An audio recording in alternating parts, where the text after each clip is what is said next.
Jimbo said yesterday that at some point while you were in Tuscaloosa, he was going to beat your butt. That wasn't the word that he used, but did you have any response for that? In golf? I think he meant on the football field. Well, I'm sure there'll come a day, you know. Let's go! Right here in the middle of the damn field! Let's bring it down, Tigers on 3! Hell yeah! Because this is our house from now on! Yes, sir! Tigers on 3! 1, 2, 3, Tigers! But I'm going to tell you this, we ain't done yet. Great day for you, huh? That's it's better than average, I'll tell you that. We played LSU because, New England, Green Bay, and the Chiefs had somebody scheduled. You know what we're going to do, though? We've got to quickly call the Hogs for the race back.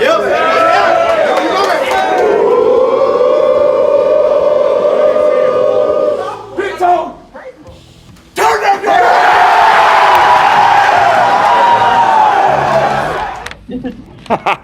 The fact you're dressed as Darth Vader, do you feel like you were somewhat of a villain in this fight? I mean, you charged out on the field pretty hard. I'm trying to get our players off the field, because I know we have a big game next week. All I want to do is fucking eat! I want you to eat! I want you to eat! I want you to want this shit! Do you want it? Do you want it? Show me! Oh, welcome in to the latest episode of that SEC podcast. I'm your host, Michael Breton. I go by SEC Mike on Twitter, and I'm flying solo, but I got one heck of a show lined up for you listeners. All kinds of news and notes from around the SEC, so we'll get to that. But before we get into the only conference that really matters, this is something kind of interesting, kind of fun I wanted to start with. I know this guy is not the most popular guy in SEC circles, but he may soon be coming to the SEC. Who knows? But old James Franklin, former Vanderbilt coach, of course, now at Penn State. And it seems like every day this guy's got a new report, a new rumor he's got to shoot down, and he is not handling it too well. Of course, his team just lost their first game of the season. They were the ones that played Illinois in that 9 overtime 2-point shootout contest.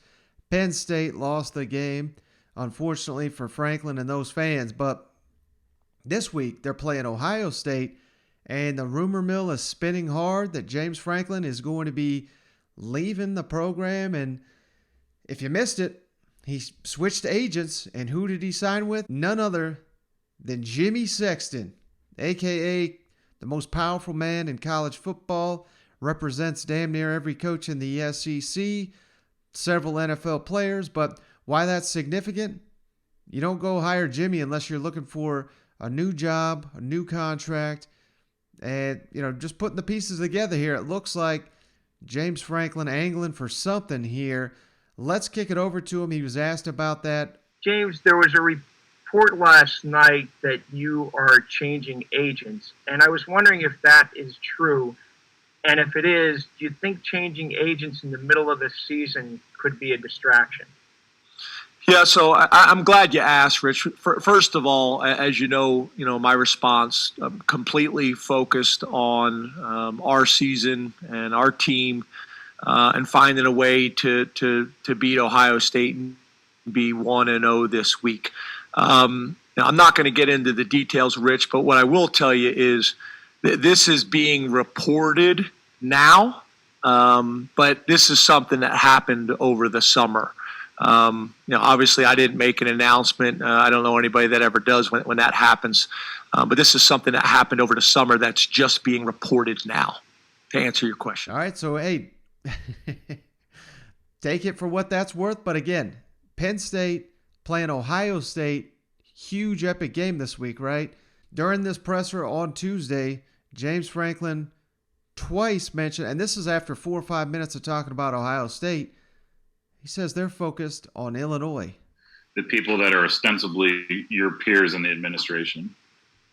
Yeah, I think that's, I think that's a fair question. Obviously, we're trying to be focused on Illinois and talking about Illinois as much as we possibly can. And Ben, you and... All right, and if that wasn't bad enough, also during the same presser, again, he's already talked Ohio State. He's already talked Illinois. Where does he say they're playing? He says they're playing in the big house, which if you don't know, that's where Michigan plays. So here we got a coach having to answer all these questions about his status. He's getting a new agent, doesn't know who they're playing. It's the biggest game of the year. He's thinking about last week's opponent. He's thinking about Michigan. I mean, this guy's all over the place. So I don't know. Maybe I'm reading way too much into this, but it seems like a guy that is either unraveling at the seams and cannot keep his lies, cannot be focused on the lie he's telling at the right time, because that's the thing with being dishonest. It's hard as hell to keep that going for too long. The truth always comes out, and it certainly seems like the truth with James Franklin is he is not focused. Does that mean he's coming to LSU? No, but hey, maybe he's headed to Southern Cal. I don't know, but I just thought anytime we can we can point and laugh at James Franklin, I am not going to pass up on that opportunity on this show. Oh, and even worse, hell, I almost forgot. This happened right before I hopped on the pod here on Wednesday evening. James Franklin asked about, once again, this is a day after the press conference was on Tuesday. Here he had another media availability on Wednesday. And these comments, they ain't helping his cause. At the end of the day, everybody just sort of has to take somebody's word for what they say. Do you worry about burning goodwill with people that you have to talk to? How do you balance whatever's going on in your life with the things you want to achieve here, the things you want to achieve in general, and getting that done while at the same time keeping life to yourself? Yeah, I think it's fair. At some point, I'd love the guys to sit down with you guys over a beer and talk through all of this. Talk through all of this in detail, kind of how it goes, the challenging situations that coaches are put in sometimes, especially if you're trying to be honest and upfront with everybody, and that's something that's very, very important to me. I am fiercely loyal to Penn State. I am fiercely loyal, most importantly, to these players and the staff. But there's a lot of moving parts with all of these things. There's a lot of moving parts, some of which we have talked about in the past. All right, so he's fiercely loyal, but you never know. Things could change. Oh, my God.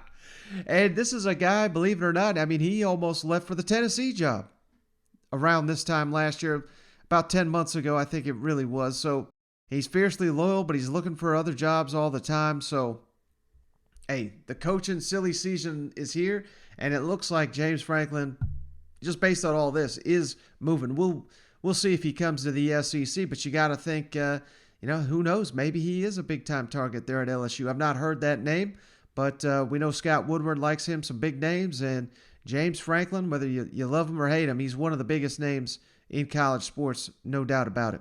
But all right, moving on to the conference that matters here, the SEC, of course. A lot of talk of officiating the last couple of weeks, bad calls left and right. I mean, no one's happy with the damn refs unless they're blowing a call in your team's favor. And during a recent appearance on the Paul Feinbaum show, Sam Pittman was asked about the refs and specifically the faking of the injuries. They were certainly one that was affected by that, but Ole Miss, and we don't have to go down that road. We all know who they played next because Cousin Shane's reminded us every day since that time. But Sam Pittman, I thought, he had some interesting ideas on the faking of the injuries and how you can't really ask the officials to kind of weigh in on those in real time. I guess that we're talking to the commissioner in a couple of hours, and I'm not having you do my work for you, but is there a better way than we're doing it right now? I don't really know the answer there. Communication is a big deal from officials to us, and I think that works both ways. I think there's got to be some type of rule changes, for the flops and certainly for the targeting calls. I think we'll address that. And if we can clean that part of it up, then, we may have too much on officials, to be honest with you. And they're looking for everything. And maybe that's part of what might be a problem. I'm curious about the flops because that comes up all the time, and I think it was Nick Saban who said a couple of weeks ago he understands why why teams do it. But is there anything that you can do? Because how do you really know in a situation like that? No, I don't think you can as an official. I think we take that totally off of them. I think that's unfair to ask him to say, is he hurt or is he not hurt? It's a coaching issue, to be honest with you. It's a non-penalized flop, and as long as there's not a penalty, possibly if you see something after a game and you suspend the coach or the player for doing that, then maybe it'll stop. But right now, you're seeing 20 flops a game and all that kind of stuff. And I don't want to get too deep into it because I don't know that all of them came back healthy. And I'm certainly not a medical doctor, but it has to be addressed. All right, so, hey, this is something that I've kind of argued for as well. If you see proof of a coach calling for players going down, even though they may not be injured, what can we do? Hell, maybe we suspend some coaches. Maybe we take some of their pay. Maybe we fine them, things of that nature. And it certainly seems like something has to be done, as Sam Pittman says here. And who better to ask than Greg Sankey, who was also on the Paul Feinbaum show here on Wednesday. And I didn't really particularly care for Sankey's answer, but here it is, his talk on officials and whether there should be full-time officials in the SEC. Well, Commissioner, I would like to start with something that we hear all the time about, and I don't know how there is a solution to fans being unhappy. You get it every day, and usually on Mondays. But the officiating question comes up, and I know that's always something that you're concerned about and talk about. So what can you say about where is the state of officiating in the SEC? So officiating is an incredibly difficult task. We should start with that as a fundamental. Second is the experience around our games is an emotional experience. People are attached to their teams. And there are going to be any number of close circumstances in a game. And depending on how you view the impact on that team is often how you view the effectiveness of the official. There are realities. So we acknowledge what was a breach of mechanics and expectations on a punt return. Not that we misapplied rules, but we had an official waving hands to kill a play, but we didn't follow through on that. A lot of the other noise is actually related to correct outcomes. There may be close outcomes. They may be outcomes that a fan base didn't like, but they're nonetheless correct outcomes. That's not to say that officiating is perfect, but when you take the challenge of officiating, the emotion attached, people are going to have strong opinions. It is our duty to continue to improve. So we've had a change in our officiating coordinator. We've had changes in staff. We do have accountability. What we don't do is issue press releases every Monday and say we're suspending or eliminating this official. I think that's first disrespectful. Doesn't make you any better. And we've been clear that our accountability is applied in an internal basis. That said, when I look at other conferences, in fact, when I watch games on Sunday, officiating is challenging. And despite the fact that there are going to be errors, discrepancies, disputes, I think our officials perform at a very high level, particularly given the high level of play in this league. Commissioner, the biggest criticism from fans in terms of comparing college football, it's not the SEC, but it's just college football in general with the NFL, is that most of these officials, I think all of them, are part-time, where in the NFL I believe it's full-time. Is that a solvable issue to make officials full-time? As I understand, the NFL has some full-time officials, but it's not a full-time staff. And when I look at the dedication of our officials, and I'll speak to other collegiate conferences, the amount of time they dedicate to their craft is substantial. And if you take an individual and simply make them full-time, does that really solve the dynamics of the game? So if we take a step back from the emotion, and Wednesday is probably a good day to do that, things are happening so fast on a football field, and particularly when we see sped up offenses, which is just a reality that we have to encounter in college football, that makes decision-making even more demanding. It has to happen more quickly. The evaluation points are still the same, just in a compressed period of time. So we have to adjust to that. Having full-time employees doesn't solve those realities. Particularly, Paul, when you understand that there's a dedication of time by officials. As soon as the national championship game is concluded, our officials are working on preparing for next year, and they work on their craft throughout the season as well. So based on old Sankey's comments here, I mean, it seems like he's kind of blaming it on these fast-paced offenses when I think what he really needs to be saying is, you know, we got to get these refs to adjust to the speed of the game. And I guess it is what it is. We all like to call out certain SEC refs for doing a poor job on the field. Hell, I've seen worse officials, believe it or not, in some of the other conferences. So the SEC, it's not like they have the worst officials, but I don't understand here why we don't have full-time officials considering all the money that's at stake and the prestige of the SEC. I know there's, like Sankey notes here, there's some officials that are full-time in the NFL. Hell, you know, give these guys some real pay and get them some real training, and maybe you get a better crop in here. I don't know. Something's got to be done here, and it doesn't seem like Sankey is too concerned about it based on these comments. At least that's how I'm reading into it, and I really think that you know, the importance of all this and how much fans live and die off these calls on Saturday, we got to ensure that we get better officiating, because we see it time and time again. And this is not this year just an issue. I mean, this is going back several years. Hell, I don't want to throw out specific examples because there's so damn many, but each and every year we got call after call after call, and there's many fan bases that think the referees hate them. And I don't think that's the case, but I just think there's so many damn bad calls that how can you think anything other than people are out to get you? So I need to see Greg Sankey and the SEC commit a little bit more to boosting everything with the rest, full-time rest, better pay, more training, and I think that's the only way we're going to get this solved. Now here's to hoping that none of the games this weekend come down to a blown call, because we've got some big games here, no doubt. And, of course, the big one in the SEC East, the world's largest outdoor cocktail party in Jacksonville.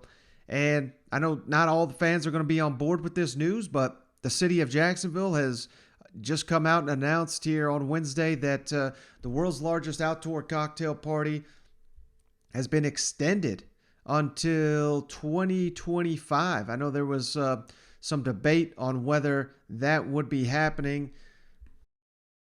I believe the contract was coming up at 2023, so we got a couple more years here of guaranteed cocktail party in Jacksonville. But, man, a lot of storylines heading into this matchup, and I think the main one for both sides is who's going to play at quarterback. And before we get to Dan Mullen and Kirby Smart's comments on those from the SEC teleconference on Wednesday, look at this graphic from the SEC network on how the two programs have trended since last year's meeting, which, of course, Florida won the game. Georgia jumped out to a big lead, and then it was all the Gators from there on out. But since this loss, Georgia's 11-0, 5-0 versus ranked teams, averaging 38 points per game, giving up only 11, while Florida Gators 8-6 overall, 0-3 versus ranked opponents, only averaging 36.2 points per play and allowing 26.6. So that's the key difference.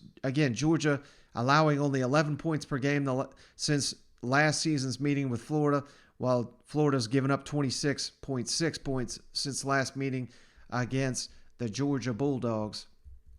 And that's not the only stats I got here. This comes via Brandon Zimmerman of ESPN. The spread right now, 14.5 points in favor of Georgia. The largest, 14.5 points Georgia favored by. That's the most the Bulldogs have been favored in this matchup dating back to 1995. And the only larger point spread between these two favored Florida back in 2009 when the Gators were number one. They were favored by 16.5 points, went on to win 41-17. So, hey, according to at least the point spread, not necessarily going to be a competitive game. I'm not technically buying into that just yet because I think Dan Mullen will have some tricks up his sleeve, and it's got to start with Anthony Richardson But who knows what we're going to get from Georgia either on the quarterback battle here. If it is even a battle, maybe we're making people like me, Georgia fans, keep getting mad that I'm even suggesting that JT Daniels should get his job back, considering how well Stetson Bennett is playing. But, I think we're going to get Stetson Bennett in this game because what I've been told, I don't know if JT Daniels will be fully healthy until the SEC championship game. So that's something to think about. But let's kick it over to Kirby Smart and Dan Mullen here on the SEC Coaches Teleconference. Both of them asked about the quarterbacks, and both of them not giving nothing away here heading into this matchup. Coach, I just wanted to give you an opportunity to share your quarterback plans for Saturday.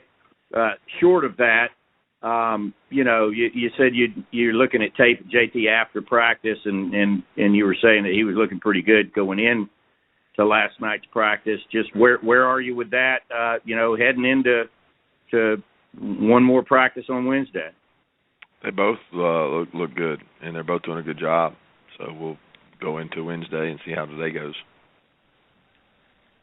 Are you at the point now that you can say that you both guys will probably get on the field?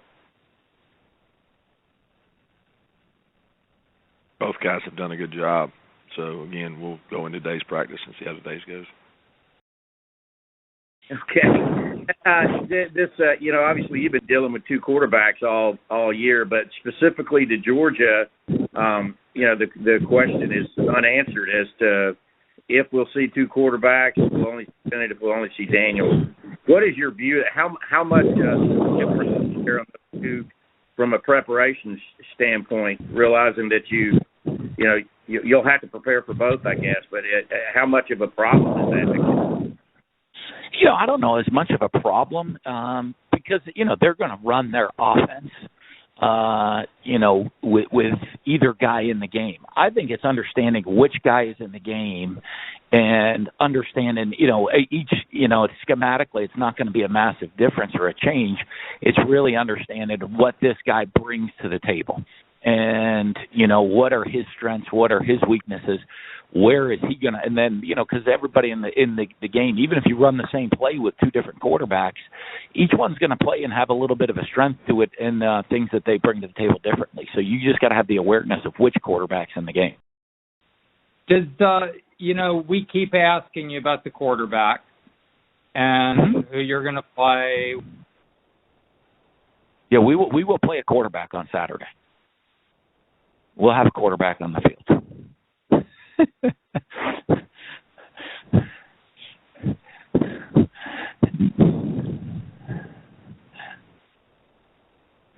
I guess I must answer your question. So leave it up to Dan Mullen to leave a wisecrack and Kirby to basically say nothing. He said something, but really he said nothing. Neither one of these coaches is going to tip their hand. They know how important this game is to their fan bases and, hell, their own legacies. So, again, they're both playing the same trick here. We'll have to see on Saturday who takes the snaps for each team.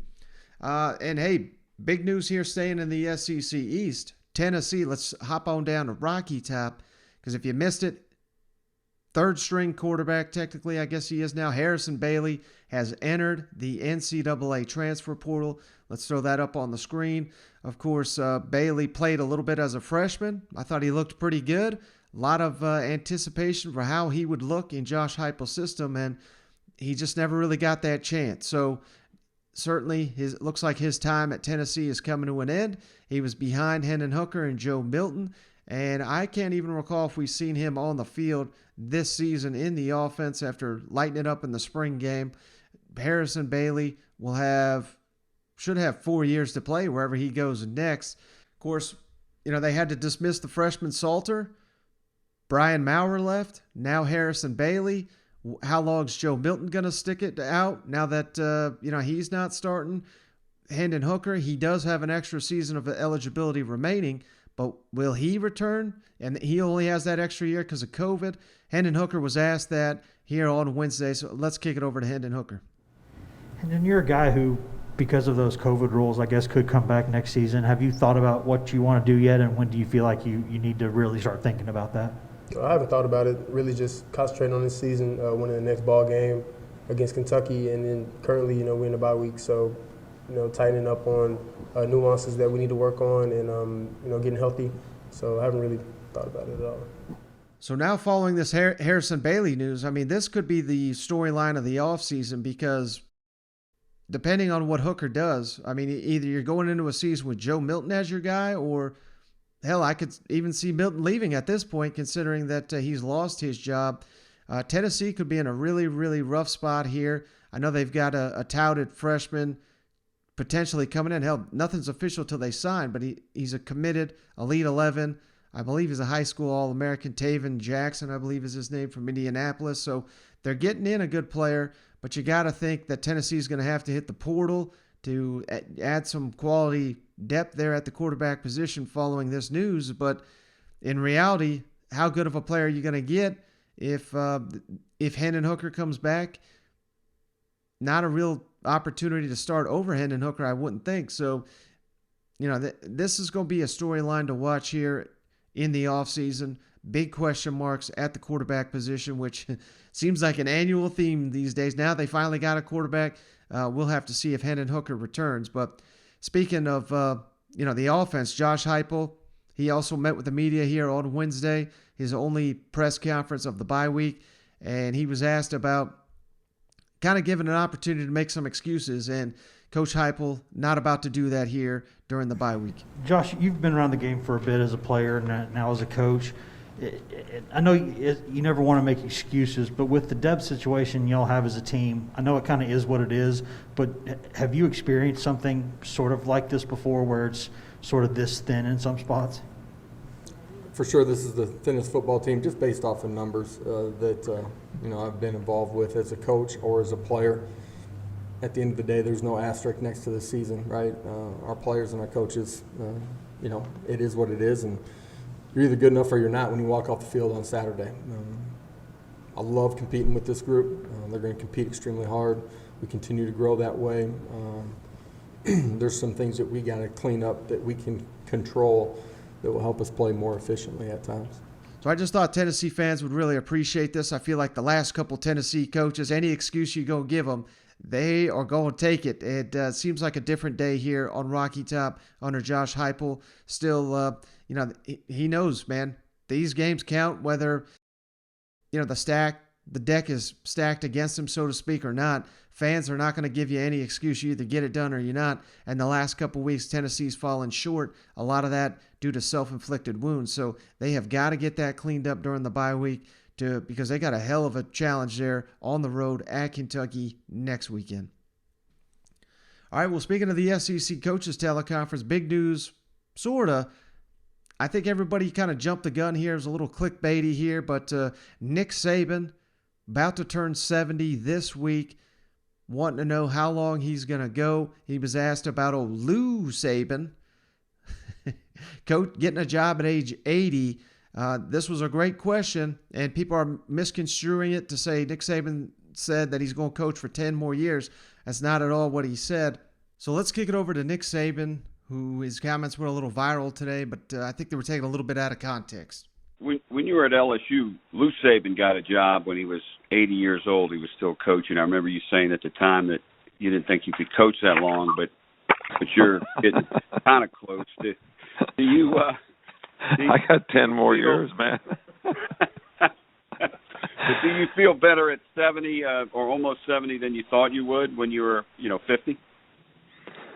I never really thought about it, to be honest with you. But I can tell you that I'm thankful every day and feel blessed that I have the opportunity to continue to be healthy and, able to do this job without a lot of issues or problems. So now, I'm not really thinking a lot about what's going to happen 10 years from now either, because I try to focus on what's happening now and try to take advantage of whatever opportunities we have and do the best job that we can to, be a good husband, granddad, father, coach, whatever. So, and feel blessed to have the opportunity that we have and the opportunities that we've had in the past. Would you say you're taking it more year by year or 2 years by 2 years than, say, you were earlier? No, I just kind of keep on keeping on, and don't have a timetable for anything. The only thing that I've, ever said is that if I felt like I was riding the program down or I wasn't able to make a positive contribution to the program, then that would probably be time to let somebody else, carry the torch.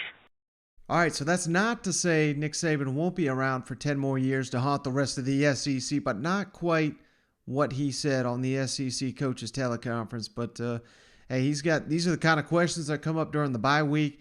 You sure as hell would rather have people wondering how much longer you're going to dominate the conference than what we got going on in Baton Rouge. So let's kick it down there real quick, where the Tigers are apparently sending back tickets. Obviously the way teams get X amount of tickets for fans to go on the road, but if they don't sell them out, you got to send them back to the home team, and that is apparently what's going down with LSU not having enough people buy up tickets to go to the game here in Tuscaloosa. And this is after Alabama dominated you last year in Death Valley. So this thing's looking pretty ugly, and adding a little insult to injury, literally, Coach O says they do not have enough guys to even practice this week during the bye week. So let's kick it over to Coach O real quick. How hard is it to judge, it's starting really in the spring and heading into the fall, of how hard the practices need to be to prepare a team the right way for this week in and week out type of this type of deal, Coach? We have a formula here that's been very successful, and I try to stick to that formula, but it does change and vary according to each team. It does change and vary according to the injuries that you may have or you don't have. For example, this week, we'd usually go full pass today, and then tomorrow we'd have the Tiger scrimmage, Tiger Bowl. But we don't have enough players to do the Tiger Bowl scrimmage tomorrow, and we don't have enough players healthy enough to have a full practice today, so you have to make adjustments. Yeah, so things just ain't going LSU's way at the moment. But last time this happened, you shocked the world, beat the Florida Gators. That's why everybody's so mad at Dan Mullen currently. So who knows? I mean, we're not writing off LSU just yet. But, I just thought that was interesting. Of course, they are also on the bye leading into this Alabama game. But, hey, I hate to end on a sad note like that, but I figured we'd do the bye teams last on this episode. But, hey, that's going to do it for this episode. I appreciate each and every one of you for hanging out. And as always, of course, if you haven't already, leave us that 5-star written review on the Apple Podcast app. We'll send you a beer koozie free of charge just for doing that. We have all 14 SEC teams represented. So reach out to us at that secpodcast@gmail.com and send us a screenshot of your Apple Podcast review. And we're happy to send you a beer koozie free of charge just for doing that. But that's going to do it. Cousin Shane will be back on the next episode. We'll be breaking down our picks heading into the weekend. But that's going to do it. Catch you on the next one.